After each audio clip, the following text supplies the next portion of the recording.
To our other big story now, Barack Obama setting the agenda for his second term.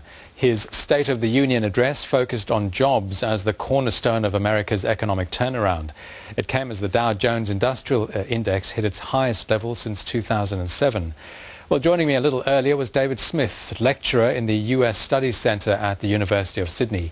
He said the President's speech was aimed at a very specific audience. This was very much a domestic politics State of the Union, and he was really using this to try to get public opinion on his side for a number of very important pieces of legislation that he wants to pass around climate change, comprehensive immigration reform and gun control. And he was saying to Congress, this is popular legislation and you can't stand in the way of it. And that's what he was using it for. There was very little, for example, on foreign policy. It was almost exclusively a domestic speech.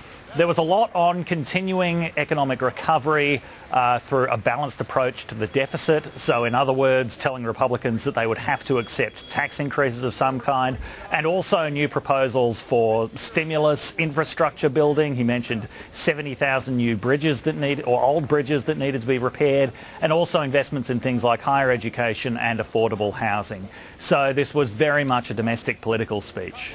Well, one of the things we heard him say was, if you work hard enough and meet your responsibilities, you can get ahead. That sounds like a pitch straight at middle-class America. Do you think that will continue to be the main battleground? Absolutely, and this has been the dominant theme of his presidency for the last 4 years. It was the dominant theme of the last campaign, and as he battles with Congress, it's all going to be about who is more representative of the middle class. And the way he talked about how the engine of growth will be a rising and thriving middle class, definitely making the middle class the embodiment of America in this speech. So, yes, absolutely. Well, we know of the toxic atmosphere in Washington. Several times he said, let's set party interests aside. Many observers are not holding their breath. What do you think?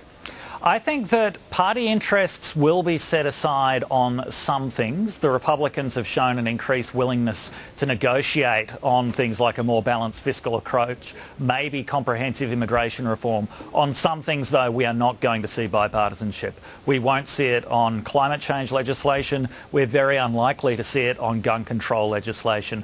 These are issues where Republican congressmen are more afraid of primary challenges from their own party than they are of losing the next election. So I think that we're going to see that bipartisanship has its limits, and Obama can try to beat them over the head with it in speeches like this, but ultimately they've got their eyes on the next primary contest.